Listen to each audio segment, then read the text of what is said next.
लालची सुनार। रामपुर नामक गांव में सुंदरी अपने परिवार के साथ रहती थी। उसके परिवार में उसका पति चंदन, बेटा अंकित और बेटी प्रिया है। सुंदरी और चंदन दोनों बहुत गरीब थे। ये दोनों अपने बच्चों को पढ़ाने के लिए खेत में काम करते हैं। चंदन, मुझे लगता है कि अब दोनों पढ़ाई को रोकना पड़ेगा। सुंदरी, पूरे गांव में किसी के बच्चे भी पढ़े लिखे नहीं हैं। सिर्फ हमने ही बच्चों को पढ़ाया है, लेकिन अब बीच में पढ़ाई से रोकना ठीक नहीं है। चंदन, मैं भी चाहता हूँ कि मेरे बच्चे पढ़े लिखे हो और बड़े आदमी बने, लेकिन मजबूरी के सामने बच्चों की पढ़ाई लिखाई हार रही है। सुंदरी, हमारी मजबूरी के लिए सिर्फ प्रिया को ही क्यों झेलना है? चंदन, अब मेरी हिम्मत जवाब दे रही है। अंकित को बढ़ाते हैं और प्रिया की शादी कर देंगे और क्या। टॉट। सुंदरी, ठीक है, जैसा आपको ठीक लगे। गांव का सुनार धनीराम अपनी दुकान पर बैठा था कि तभी उसके पास अंकित अपने दोस्त अमित के साथ आया। धनीराम, आओ आओ, क्या खरीदने आए हो? अंकित, चाचा खरीदने नहीं बल्कि बेचने आए हैं। धनीराम मन में आज फिर से 2 मुर्गे मेरे जाल में फंसने आए हैं। वाह अंकित, क्या हुआ चाचा, आप इतना मुस्कुरा क्यों रहे हैं? धनीराम, क्या कहा? अरे हाँ हाँ, मैं बेचने से ज्यादा खरीदने, बताओ क्या लाए हो? अंकित, मेरे पास एक सोने की चेन है, मैं इसे बेचने आया हूँ। धनीराम, चेन? अब जल्दी से मुझे इसके पैसे दो, ये मुझे मेरी माँ ने दी है। धनीराम, ठीक है, मैं इसे अभी तोल नहीं सकता, ऐसा करते हैं कि पास के किसी कांटे पर चलते हैं। अंकित, ठीक है, तुम यहाँ सोना बेच रहे हो तो तनिक समय तो लगेगा ना। सुनार दोनों को भारी सामान तौलने वाले कांटे के पास लेकर गया। धनीराम, मैं इसको अब तोल देता हूँ। धनीराम ने चैन को एक पलड़े में रखा और दूसरी तरफ वजन भी नहीं था, फिर भी दोनों पलड़े बराबर हो गए। अंकित, क्या हुआ? धनीराम, ये सोने की चेन नहीं है। अंकित, आप ध्यान से देखिए, ये सोने की ही है। अब इसके अंदर कोई वजन नहीं बचा है, इसका अर्थ यह है कि अब ये समाप्त हो गई है। अंकित, सोना भी समाप्त होता है?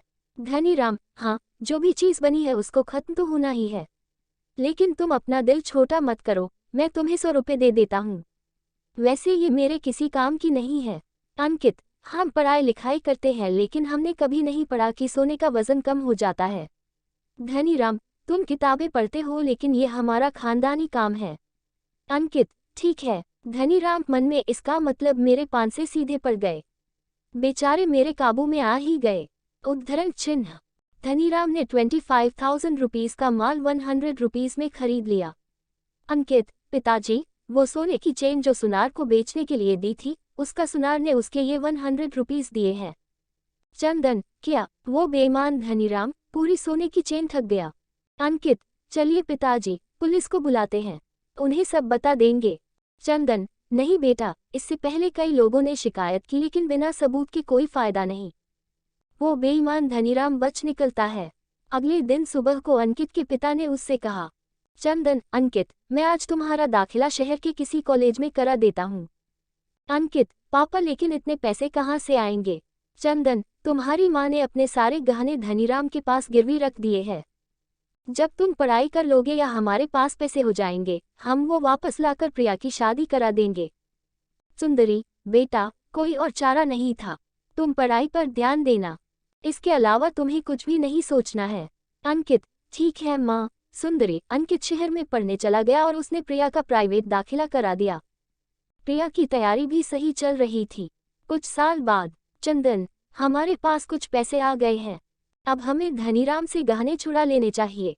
सुंदरी, हाँ, क्योंकि कुछ दिनों में प्रिया की शादी है। चंदन, हाँ। सुंदरी, धनीराम बहुत बेईमान आदमी है, मुझे तो बहुत चिंता हो रही है, कहीं वो हमारे गहने बदल कर नकली ना दे दे, क्योंकि गांव के बहुत लोगों के साथ वो ऐसा कर चुका है। दोनों पति पत्नी धनीराम के पास गए।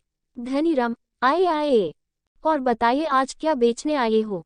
चंदन, धनीराम, मैंने तुम्हारे यहाँ अपनी पत्नी के गहने गिरवी रखे थे, मैं वही लेने आया हूँ। धनीराम मन में सोचने लगा, चंदन, तुम भूल गए क्या? धनीराम, नहीं नहीं, मैं तुम्हें कैसे भूल सकता हूँ, लेकिन मुझे गहने याद नहीं है कि तुमने कौन कौन से गहने गिरवी रखे थे। सुंदरी, गहने दिखा दो, मैं अपने गहने पहचान लूंगी। धनीराम, मेरे पास कोई गहने नहीं है, इतने वर्षों में बहुत ज्यादा ब्याज हो गया होगा जो तुम चुका नहीं पाओगे, चलो यहाँ से जाओ।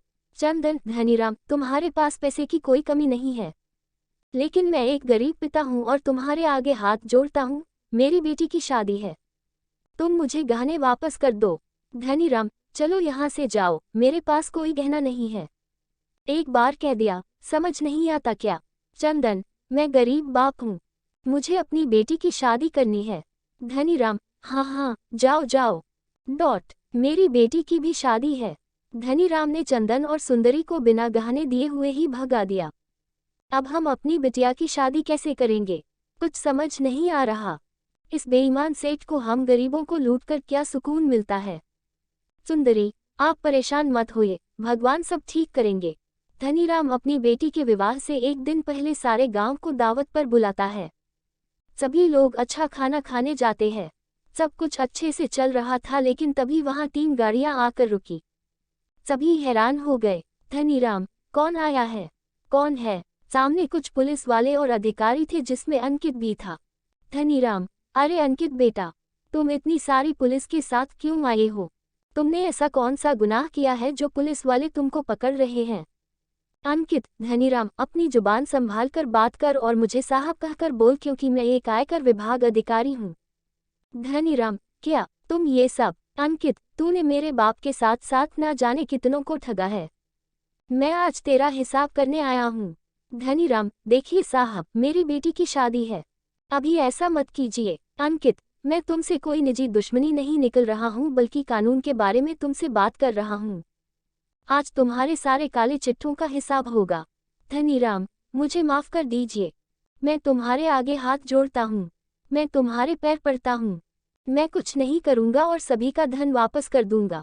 कोई भी उसकी बात नहीं सुनता। सभी टीम के सदस्यों ने धनीराम के घर और दुकान पर छापा मारा, जिसमें बहुत सारा अवैध धन पाया गया।